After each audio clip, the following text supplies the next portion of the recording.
Olá, que bom ter você conosco aqui no Bá TV. Juntos estaremos cada vez mais de bem com a vida. O programa de hoje está simplesmente saboroso. Confere o cardápio. O dilema do profissional liberal ou empreendedor. Forma-se com alta competência técnica, porém grande deficiência em gestão. O que fazer? A doutora Marina Lara, criadora do método Power Doctor, responde. Junho Violeta é o mês de conscientização da violência contra o idoso. Sobre essa chaga social, vamos conversar com o deputado estadual, Dr. Tiago, médico e humanista. Existe uma lei que prevê prazo para o recebimento do auxílio por incapacidade temporária. Porém, na prática, ela não é respeitada. O que fazer? O advogado Isandir Rezende nos orienta. Você já visitou o Monte Calvário, pertinho de você aqui no Rio Grande do Sul? Pois esta e outras atrações do simpático município de São Marcos você vai ver aqui, no Prefeitos em Ação. O nosso programa tem o apoio da Associação Brasileira do Cidadão Sênior, Abrax. Home Angels, Unidade São Pedro, empresa especializada em cuidadores de pessoas. Imunidade Inteligente é saúde plena for life, o seu organismo prontíssimo para reconhecer e responder ameaças, e também da Associação dos Procuradores do município de Porto Alegre. Ser procurador de Porto Alegre, antes de qualquer coisa, é uma honra. E eu, no exercício da minha função, eu sou Porto Alegre. É muito mais do que um cliente. Porto Alegre vive e vive nos seus cidadãos. Então, esse brilho no olho tu vai encontrar em qualquer procurador. Você conta que foi a Procuradoria que atuou ativamente nisso ou naquilo, que refletiu diretamente na vida dele, né? Na vida daquela pessoa com quem eu estou interagindo ali. Eu sinto orgulho de fazer parte disso. Eu tenho vontade de passar pelo mundo e deixar uma marca. Eu quero fazer alguma coisa que no futuro as pessoas usufruam de alguma maneira. Então eu vou ficar muito satisfeita quando eu enxergar a Porto Alegre um pouco melhor, um pouco evoluída, com alguma ideia que eu ajudei a desenvolver.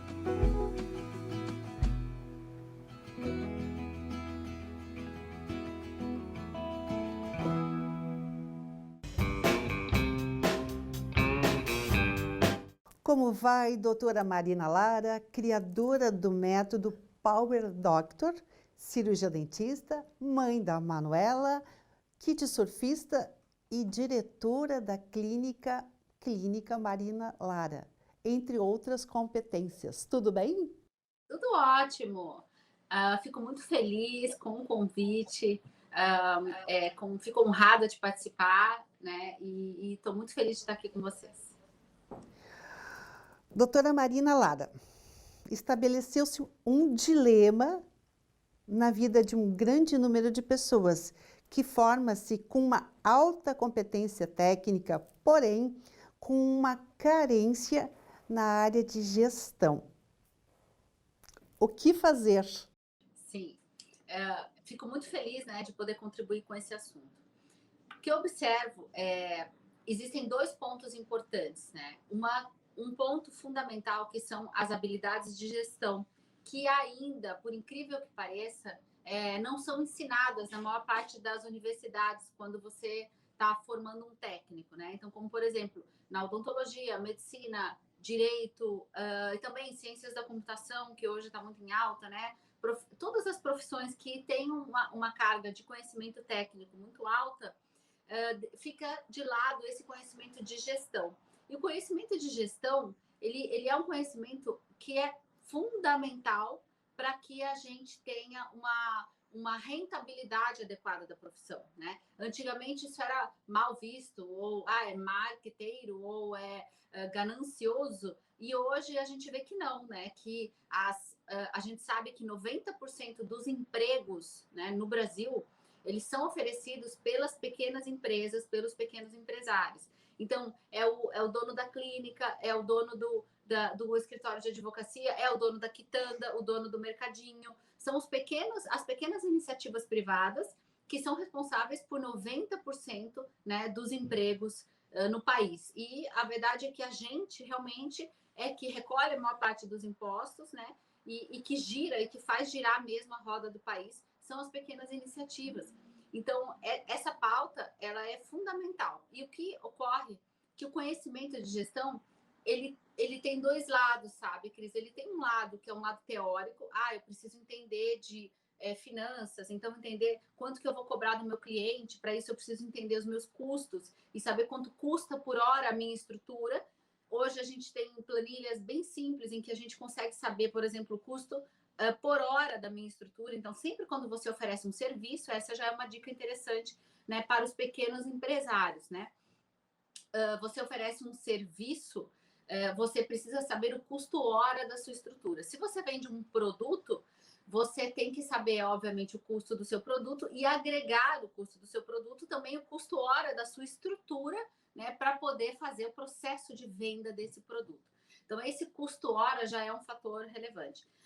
Além do conhecimento teórico, que esse é até relativamente tranquilo de se adquirir, né? Então, o profissional liberal ou o pequeno empresário, ele pode buscar um curso no Sebrae, tem alguns cursos, até hoje online, né? Se encontram alguns cursos. Mas o mais desafiador, Cris, é a atitude de você ser um empresário, né?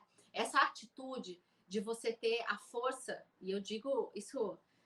esse é o lado crítico, né? De você ter a força emocional para ser um empresário. Porque quando você vai abrir uma iniciativa privada, um consultorinho, uma quitanda, uma lojinha, um escritório de advocacia, você vai, no momento em que você abre, você inicia, você abre a porta para muitas possibilidades, mas você abre porta para riscos e você tem que ter estrutura emocional para lidar com riscos. Mas o mais desafiador é lidar com as pessoas. Eu deixaria essas duas dicas. Invista em ter um produto, um serviço incrível e invista em treinar a sua equipe. E o empresário, daí o coração dele tem que ter essa paciência. Mas eu já treinei a minha equipe. Treinamento é constante. Treinamento é constante. Você vai treinar toda semana. Você vai repetir a mesma coisa sempre. Você vai lembrar as pessoas sempre. E muitas vezes os empresários não têm a estrutura emocional para aguentar, né, essa energia necessária que a gente tem que ter para manter o padrão de atendimento e o padrão de oferta de serviço incrível. E não tem erro, Cris, se tiver bom marketing digital, excelência no atendimento e excelência no serviço, você vai prosperar muito. E o erro é que as pessoas se acomodam. E vai estar, né, doutora Marina Lara, de bem com a vida, né? Porque também passa por isso. Nós vamos voltar a convidar a senhora para estar conosco no programa, porque tem muita coisa interessante que os nossos ouvintes certamente irão ouvir e irão colocar em prática. Um grande abraço para a senhora. Obrigada, um abraço. Nós recebemos novamente, com muito prazer, a presença do deputado Dr. Tiago. O Dr. Tiago vai falar sobre Junho Violeta. Como vai, deputado? Tudo bom, uma satisfação estar falando contigo, com teus telespectadores e poder estar aqui falando um pouco sobre essas questões que permeiam aí a violência contra os idosos. O senhor sabe que o De Bem com a Vida tem como foco a geração 60+, o público sênior. E, primeiramente, eu gostaria que o senhor falasse rapidamente por que junho é violeta. Eu acho que esse foi um grande momento que se buscou enfatizar, ressaltar, fazer com que a sociedade refletisse sobre a violência contra os idosos. Infelizmente, nesse momento de pandemia, a gente observa que as questões de violência intrafamiliar têm aumentado e, por isso, se faz cada vez mais necessário fazer essa profunda reflexão. Deputado, o senhor que tem os olhos atentos para essa questão, que recado nos traz da Assembleia em relação que a gente possa ter uma perspectiva de reduzir e combater esses dados que são tão alarmantes na sociedade gaúcha? Eu acho que a primeira questão é que todos nós devemos ter uma atenção maior para sinais e sintomas de violência, né? Muitas vezes eles são sinais não verbais, né? são sinais físicos e às vezes até de conduta e de postura daquele idoso.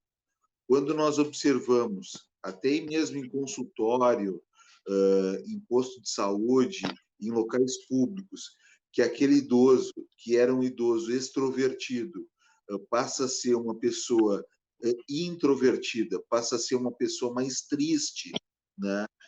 Nós temos também que observar a possibilidade e pensar na possibilidade da violência contra esse idoso, né? Infelizmente, a questão da violência contra o idoso é muito democrática, ela não escolhe classe social, não escolhe cor, não escolhe credo, não escolhe nível educacional, e a sociedade precisa estar atenta para poder proteger esse idoso. Também existem situações de sinais físicos, ou seja, aquele hematoma que o idoso tem que é inexplicável, né? Aquele olho roxo, aquele arranhão, né? Então, são sinais físicos que podem nos fazer pensar de que esse idoso pode estar sendo vítima de violência. Então, acho que a sociedade toda precisa estar preparada para isso, ainda mais nesse novo tempo em que cada vez mais nós vamos ter uma pirâmide etária mais invertida, né? O nosso número de idosos cada vez aumenta mais e nós temos que ter um olhar e um cuidado maior para isso. Então, atentar para sinais físicos e sinais comportamentais que vão fazer com que nós tenhamos que pensar que alguma coisa está ocorrendo errado e que precisa ser investigado. E uma dessas possibilidades é a violência contra esse idoso. Doutor Tiago, para encerrar, que esse assunto teria muito tempo, iria requerer muito tempo para a gente esgotar, mas assim, sabe-se que a violência ela é muito próxima de familiares, né? Se eu, idosa, dependo do meu familiar e o familiar é meu algoz, o senhor, como médico, como humanista, que orientação daria para a vítima? Olha, a vítima, dentro das possibilidades, deve procurar ajuda, né? Deve alertar, principalmente quando estiver em espaços públicos, quando estiver na consulta médica, quando estiver com o seu psicólogo, com algum profissional de saúde, dar alguns sinais de alerta de que está sofrendo violência, né? Realmente é uma situação muito complicada, né? Porque muitas vezes esse idoso é mantido em condições até, às vezes, subhumanas por essas pessoas que são cuidadores, mas que utilizam dos benefícios financeiros desse idoso, né? Esse idoso, às vezes, tem uma aposentadoria, tem algum benefício, então esse cuidador utiliza desse benefício e, ao invés de cuidar adequadamente do idoso, ele acaba maltratando. Então, é importante que esse idoso, dentro das suas possibilidades, procure ajuda, dê alertas ao sistema de saúde, aos contatos que ele acaba tendo em espaços públicos, para que estas pessoas possam, enfim, fazer a denúncia e a gente poder chegar a estes casos que realmente preocupam muito e que são tão desumanos com a nossa espécie, né? E é importante também, além do idoso ter essa consciência, é importante que a sociedade fique alerta para isso. Assim como é com a criança que nós conseguimos avançar nesse sentido, nós precisamos agora avançar com os idosos, avançar nos sinais de alerta. Por exemplo, a máscara roxa tem sido usada para as mulheres que estão sofrendo violência, que estão sofrendo maus tratos, estão sofrendo, inclusive, violência sexual. É importante que a gente utilize estes mecanismos também para proteger os nossos idosos. Muito obrigada, deputado. Nós vamos lhe convocar para outras vezes estar aqui conosco para falar diretamente a esse público aqui no Rio Grande do Sul e no mundo. Muito obrigada e um grande abraço, deputado.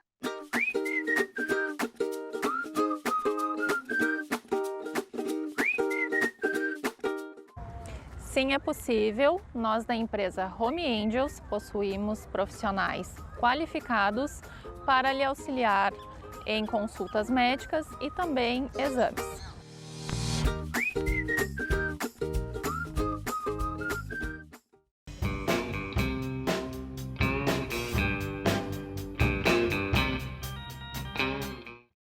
Aqui no Direto de Casa, hoje nós temos uma visita ilustre, o doutor Issandir Rezende, que vai voltar a falar no caso do benefício por incapacidade temporária, atendendo a muitas questões das nossas amigas que escreveram, comentando da sua infelicidade na busca dessa concessão.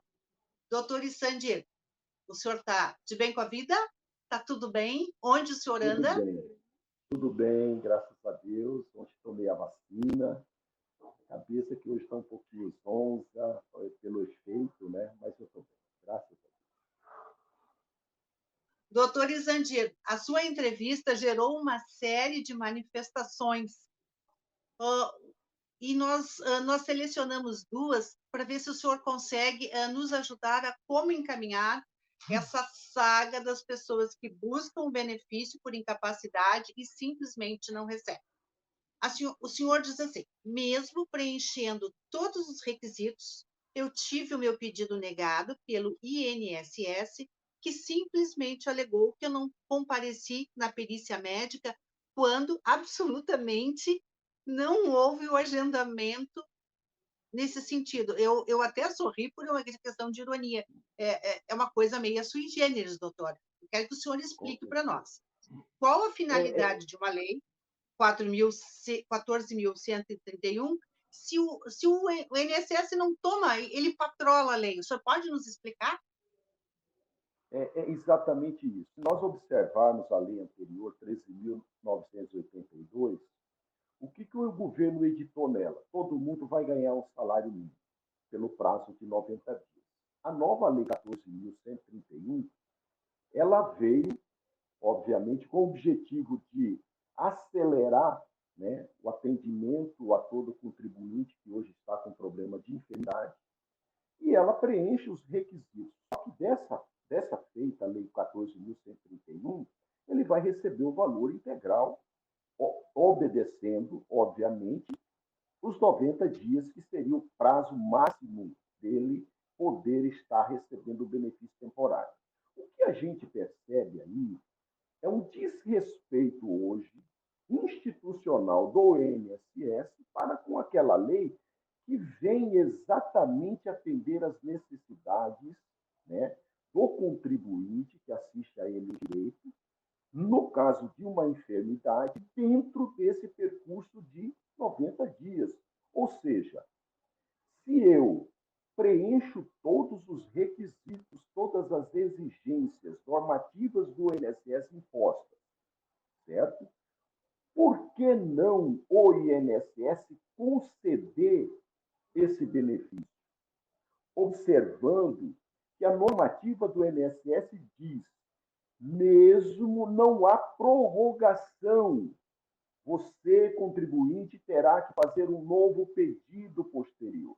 O que nós estamos aqui deparando no momento atual, e eu vejo que isso é a nível de Brasil, porque Cuiabá está acontecendo isso, é que as pessoas que requerem o benefício temporário baseado na Lei 14.131, elas não estão sendo atendidas.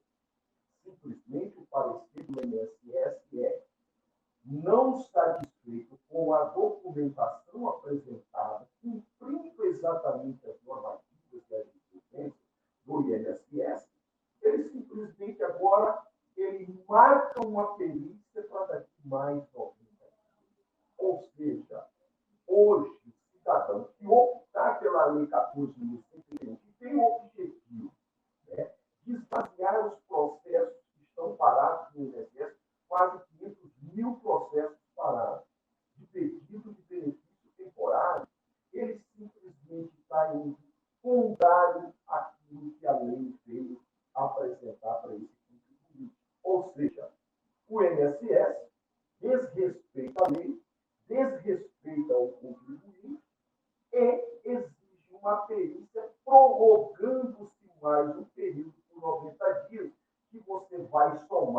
isso nós temos provas do que nós estamos falando, né, e sustentando aqui, e praticamente está se levando 6 meses para que esse contribuinte seja atendido. Então, é uma inveracidade, digamos assim, um absurdo que está acontecendo no país, um desrespeito ao contribuinte, quando uma normativa não atende os preceitos, a fundamentação jurídica da Lei 14.103. Doutor Isandir, muitíssimo obrigado pelo partilhamento do seu conhecimento e nós voltaremos a conversar. Um bom final de semana. Igualmente para você.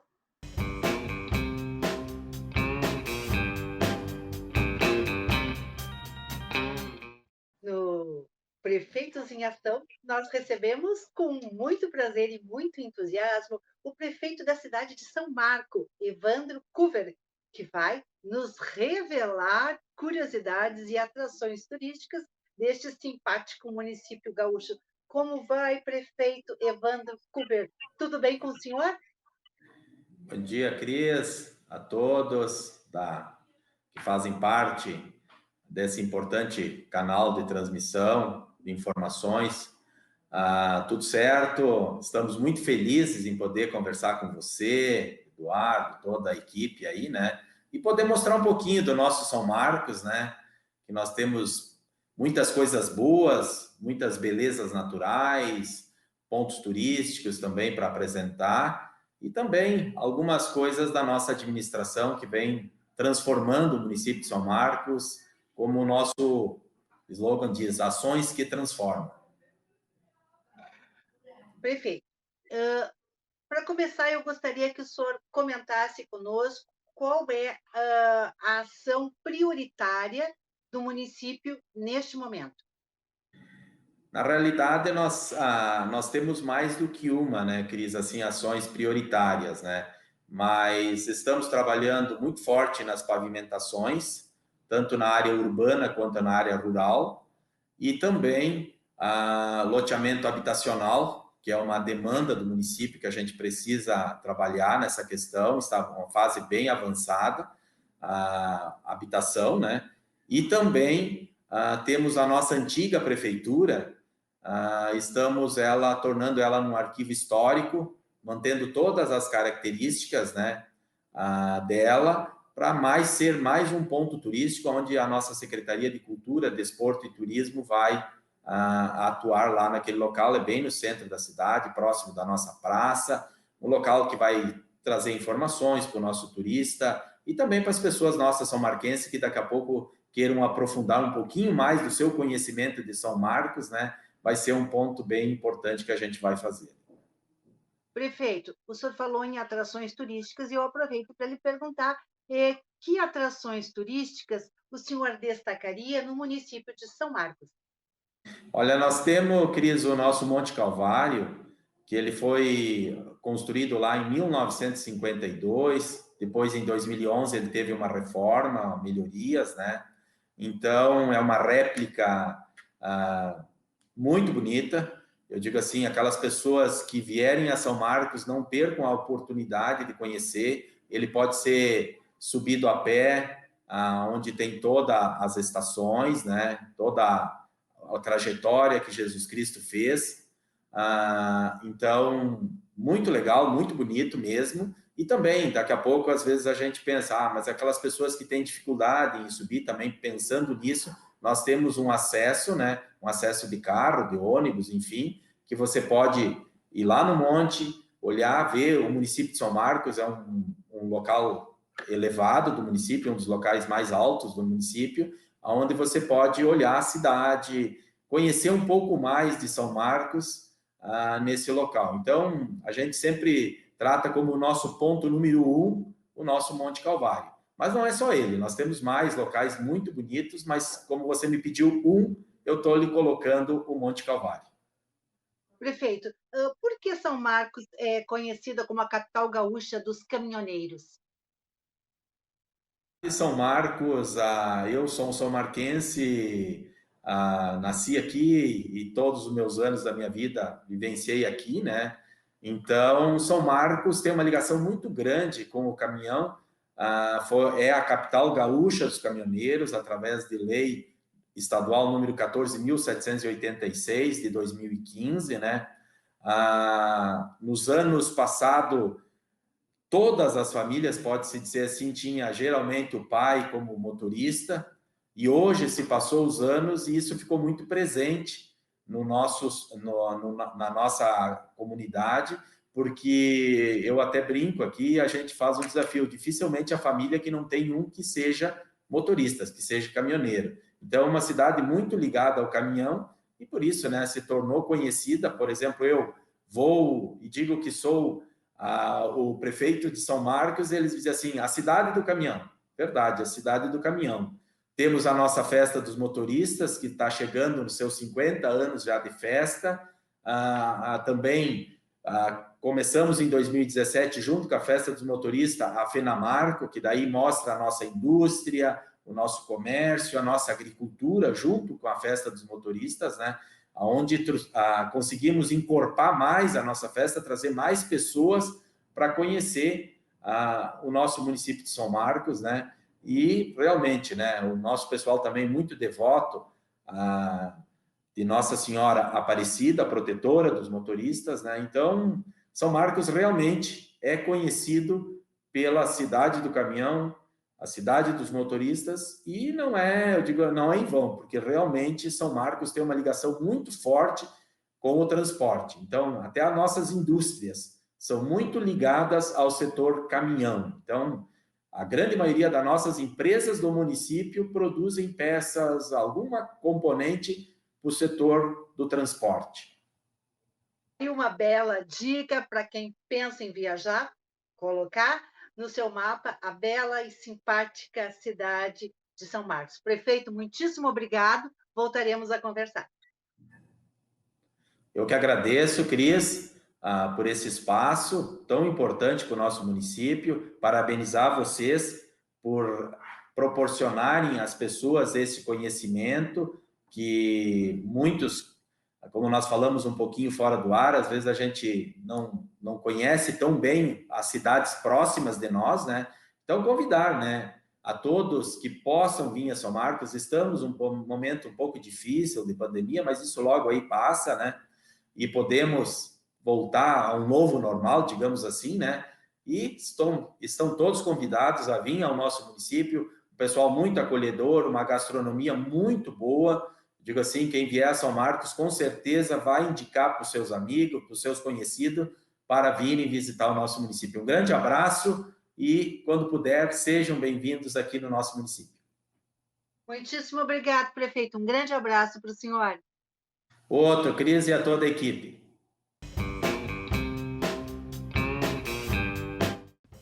De Bem com a Vida vai ficando por aqui, agradecendo muitíssimo o seu carinho e a sua companhia. O nosso programa tem o apoio da Associação Brasileira do Cidadão Sênior, Abrax. Home Angels, empresa especializada em cuidadores de pessoas, Unidade São Pedro. Imunidade inteligente é saúde plena for life. O seu organismo prontíssimo para reconhecer e combater ameaças. E da Associação dos Procuradores do Município de Porto Alegre, AMPA. Este programa pode ser assistido também pelo YouTube e Facebook. Anota aí o endereço, De Bem com a Vida Talk Show. Lembre-se que o que importa de fato é estar de bem com a vida. The happy boy.